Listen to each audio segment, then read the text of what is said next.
All right, everybody. I'm here at the Garden State Plaza Mall with Sandy Abrams from Magnolia House Honey. Sandy is actually my mom and one of the best female entrepreneurs that I know. And so, continuing this trend of following interviewing female entrepreneurs, obviously, I help her with her honey business and the sales and marketing side of it.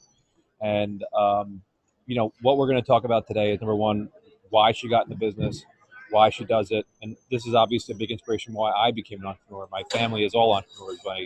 My grandfather, my father would work several jobs and have his own business while he was working a job, and my mom, she's a serial entrepreneur. Started a travel agency from nothing, then started this honey business from nothing. So, Mom, say hello. Good morning. Hello to everybody. How are you today? All right. So tell us why you started, or why did you become an entrepreneur in the first place? There is always a challenge out there to make sure that you can accomplish what you aim to do. And life is full of challenges. So I took the first one when I started my travel agency, which is still running, and it's on the running for 27 years now. And then we moved from New York to North Carolina, and I couldn't find good honey anywhere. So my husband was very nice and told me, okay, we'll get a hive, see if we can make something out of it. But I have to tell you, out of that hive came out the most amazing honey you want to taste. It's our award-winning honey. It has won 3 awards in the United States and placed in Europe 2 years ago. It's our mountain honey. So from there, I decided I like to expand and get more different varieties of honey, because honey is not just one type of honey. Any floral source can produce honey. So what she means by that is honey is not flavored. So we have 30 different types of honey or flavor or varietals of honey. Mhm. It's like wine. Different grapes give you different tastes, right? Correct. Different flowers give you Mhm. different honey tastes. So we have eucalyptus, we have coffee. So we help pollinate Mhm. at different plant farms around the world or around the country, and then we get the honey back in return. So that's kind of the basis of what it is. That's correct. And honey is like a good wine. Everyone tastes different. Correct. You really have to You put gotta it in your taste it. palate. You gotta Yes, taste you it. have to taste it, definitely.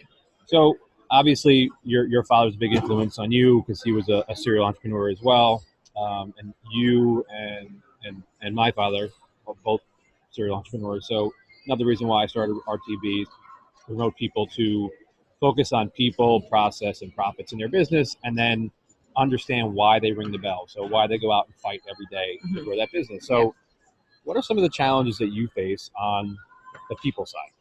On the people side, well, if I was to speak about the employee side, it's very hard to find nowadays employees who are as responsible as you are.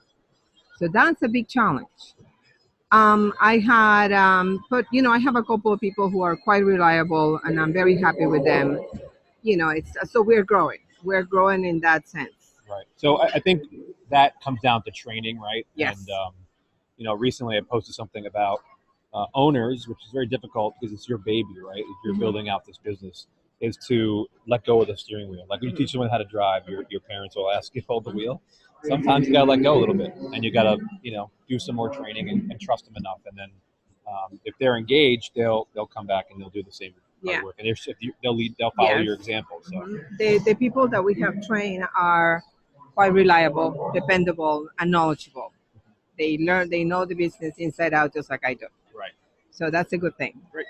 So on the process side, I have an intimate touch to it, but I kind of want to know from you, what do you think is the hardest thing on the process side? The hardest thing is to keep your bees alive, because the biggest enemy of bees is chemicals, and like people who spray their plants, and the bees get the pollen from them, and then they bring them back to the hive and they kill the babies, and causing the hive to fail because there is no more bees to keep on gathering pollen. If we lose the bees, we all die. Yes, That's just that's basically simple it. equation, right? We have no food to pollinate. No food. If the plants aren't pollinated, the animals that die that we eat. So just think about that. There's a chain, and that's why bees are very important. Yeah. They're very democratic. if you do some research, is Tom Seeley from upstate New York. I'm reading his book called now The Democracy of Bees. It's very interesting how it is kind of a dictatorship, but they all take care of the queen, and it's all about the team and taking care of the hive and keeping everybody alive. So, for instance, a normal bee that goes and gathers the pollen lives only 40 days. Right, a worker. A worker bee. It's they're all It's a hard females. life. They are all females. There is about in each hive, there's about 20 males, drones, 20 drones. And all they do is mate with the queen through their entire life.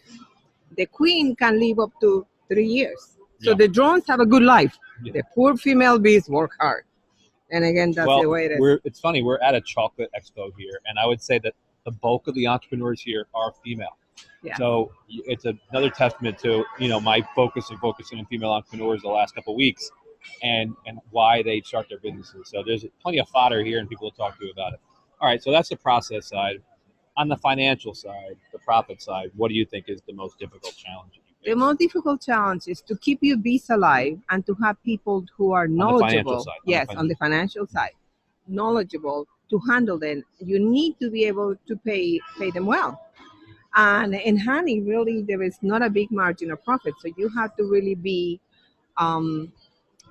look at the whole picture and try to see which way to bring the people organic, raw honey, 100% pure honey, and you cannot increase your monetary income if you start putting, if you sell it pure, right? Yeah. So nowadays you have a lot of competition, like you have a lot of honeys in the supermarkets that are inexpensive, but they are 51% honey and the rest is cane sugar. High fructose, right? That's what it is. Yeah. So I think that's important too. Is like if you get honey, this is just a friendly tip. Always get it in a glass jar. Never get it in a teddy bear, or a plastic jar, because when it starts to crystallize, all honey will crystallize. You just need to warm it up, and that's the easiest way to do it. And literally, you can run all our jars under warm water, and it'll decrystallize them. So think about that. If you have a plastic container with honey and it crystallizes, you need to throw it away. You cannot decrystallize honey in a plastic container because the heat of the warm water, or even like we do sometimes putting in the sun, and the sun decrystallizes it. It will activate the chemicals in the plastic, and it becomes poisonous to you. So hence, we only use glass. So hard work has always been a motto in our family. Yeah, a matter in our family. All of us work very hard. All of my brothers and sisters. My father, my mother, my relatives all work hard, and it's part of the reason why I started this business. Is I love helping businesses. I love helping people grow, whether it's the people or the actual companies grow, and foster through these three different pillars of business. So, Mom, what helps you go out and ring the bell? Go out there and fight every day. I've never been one to give up on anything in life, and I have determination to make this succeed and grow and be a heritage for my grandchildren. Not my kids, my grandkids. And it's a great incentive to me to go out there and keep going and sell my honey and make people healthy and make people happy, because my pollen, my honey makes people healthy. Honey has many different benefits that people are not aware of. Just quick example. Sourwood honey. Sourwood and alfalfa honey are the best honey for people who have suffered or gone through cancer treatments. It helps you cells heal.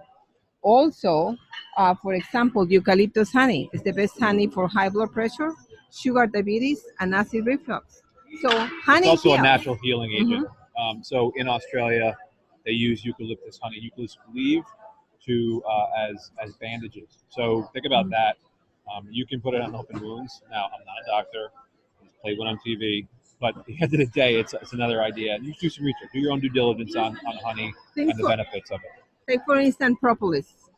Propolis, if you were to eat it from the hive, it tastes like tree bark. However, we make it liquid. Propolis is the best antibiotic out there. This will cure anything. It's amazing. You got to be careful saying it. But at the end of the day, so your motivation and your drive is your family. Yes, right? And my that's family. what I've learned from most of my entrepreneurs and people I've spoken to already is that either it's their family or something to call their own and to really build something from the ground up and take it to the next level. Yeah.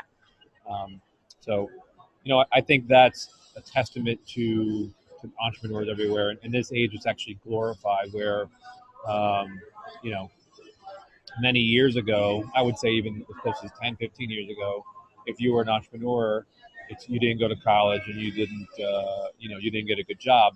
In reality, it's the other way around. Entrepreneurs, it's a very difficult life. It's not easy. You don't have a lot of people to reach back to. I mean, part of the services that I offer are to help those customers, those people who Also are remember that struggling. knowledge is power. Correct. And if you have the knowledge and you apply it, you will succeed on everything. Thank you. Great, thank you. So thanks for your time today. And anything you want to tell to Also, other no, I entrepreneurs? have to say that you also need someone in your corner who can advise you on the best way to approach social media and the market out there, because it's not like when I was young that you use newspapers and advertising and magazines. Television, Now, yes, now it's social media. That's the keyword. So if you want someone to advise you, call RTV. They're the best. Thanks, Mom. You're welcome, babe. So vote of confidence for my mom, always great. But at the end of the day, I think there's always tools out there. If you're willing to, learn from other people and see what other insight can be brought to you, it's always helpful. So, I think the number one thing is go out there every day, ring the bell, And try your best. and try your best, and just fight. And that's all you can do, because you can't run a marathon in one step. You can't win a fight in one punch, maybe.